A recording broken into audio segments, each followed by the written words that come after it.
welcome. I am the one and only MSJ, Max for short, and if you're new to my YouTube channel or this video series, please click subscribe, hit the bell to stay notified, and if you just happen to like this video, hit the thumbs up to give me a like, just to let me know that you enjoyed my video at some point in this video.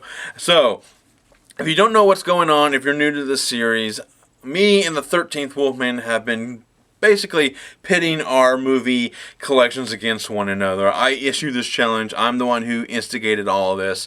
Way back in the beginning of April 2020, I told him, like, hey, I want you to go into your movie collection and find a movie that you maybe double, triple, even quadruple bought over the years, and then I want you to issue a challenge right back to me. I kind of organized it to make it seem like a wrestling promo because I am a huge wrestling fan. So that's kind of what this kind of spawned from, because I really wanted to do a wrestling promo, and I'm like, you know what, this would be fun to do it. And plus, I never really collaborated with a fellow YouTuber, and since I kind of ended my venture on the 2-Ton Nerds, I wanted to start something fresh, and this is what I'm doing, is doing things I wouldn't normally got to do on the 2-Ton Nerds, and I'm going to talk about everything on this channel. But for right now, I'm talking about movies and my movie collection right behind me, and to the left of me, and far off on the other side of the room. So, my challenge to him last video was to go into your movie collection and find a movie that you rented so many times that it would have just been cheaper if you would have just bought it after the first at least couple rents. So, my answer is Dogma. I absolutely love this movie.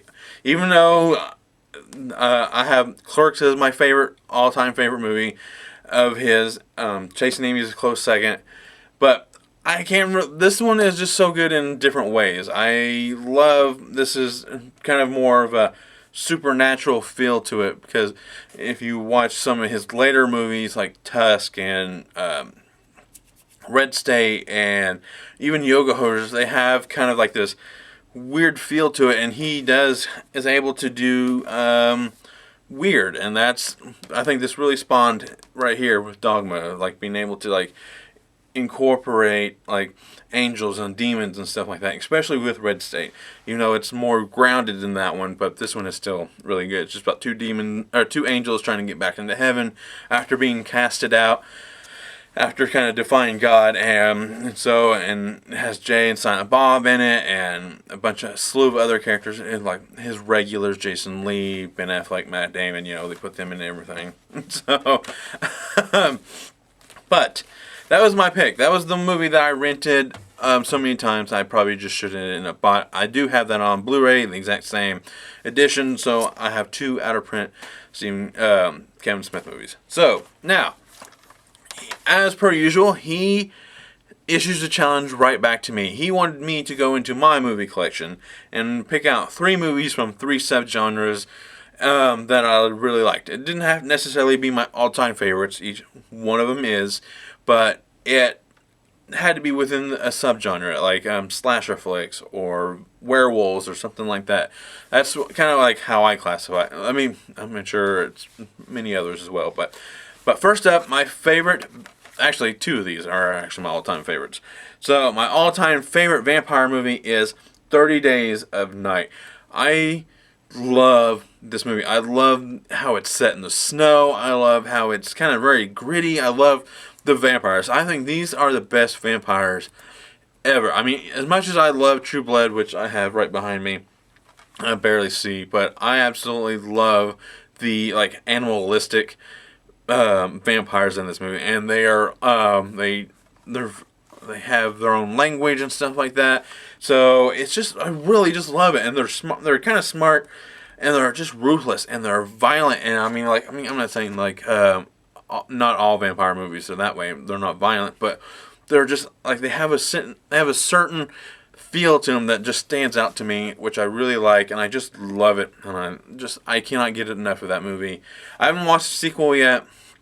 I don't want to taint the first one, but I will eventually see the second one. Now, this is one of my favorite slasher flicks. My next subgenre is slasher. This is not this is just a fun one to watch. Like if you need like something good to watch, is The Tripper.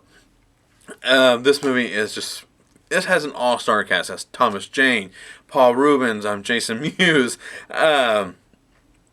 Who else? Who else is in this movie? David Arquette for a moment. Even what's his name? Her name. Courtney Cox Arquette. She shows up for like a brief cameo. I mean, I'm trying to. Who else? Jamie King.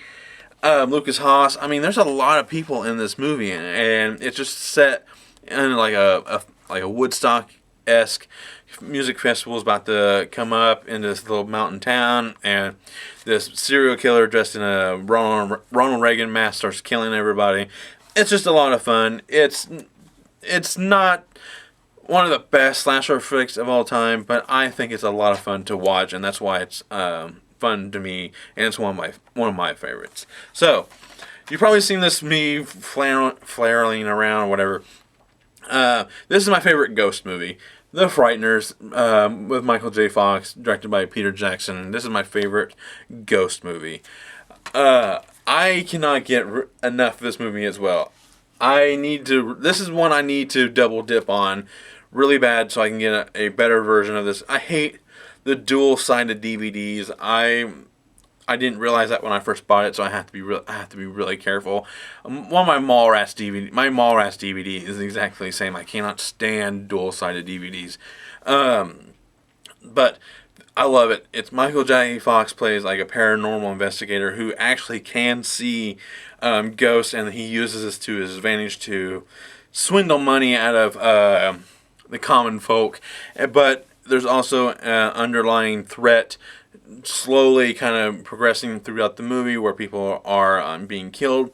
It has Dee Wallace in it. It has Jake Busey. You'll recognize a bunch of the ghosts. I can't think of his name. Man, I'm drawing a blank on some. Jeffrey Combs. I mean, there's a lot of people in this movie, and we wouldn't have Lord of the Rings if it wasn't for The Frighteners. So, I absolutely love this movie. So, those are my picks from some subgenres that he told me to go into my movie collection and pick. So, as per usual, once again, I have to issue a challenge to the 13th Wolfman. Brother Max here, issuing a challenge to the 13th Wolfman. I want you to go into your movie collection and find a movie that has the best movie soundtrack / score. It can be... I'm someone who actually does buy movie soundtracks and scores. I think the last one that I bought was for the Girl with the Dragon Tattoo. I'm a huge Nine Inch Nails fan, or Trent Reznor and Atticus Ross. I love listening to his scores on music. So that was a lot of fun to just listen to just instrumental music. But the last soundtrack I bought, I think, was for the Guardians of the Galaxy Volume 2. So I love that music as well. It can be from any genre, any movie whatsoever. But that's all I want you to do is just go into your movie collection and find a movie that you think has the best soundtrack / score. So, once again, click subscribe. Hit the bell to stay notified. Go over to the 13th Wolfman's channel. Do the exact same thing. And leave us a comment down below and tell us what you would have picked or what would in your movie collection and stuff like that. Because I want to know. I know the 13th Wolfman wants to know.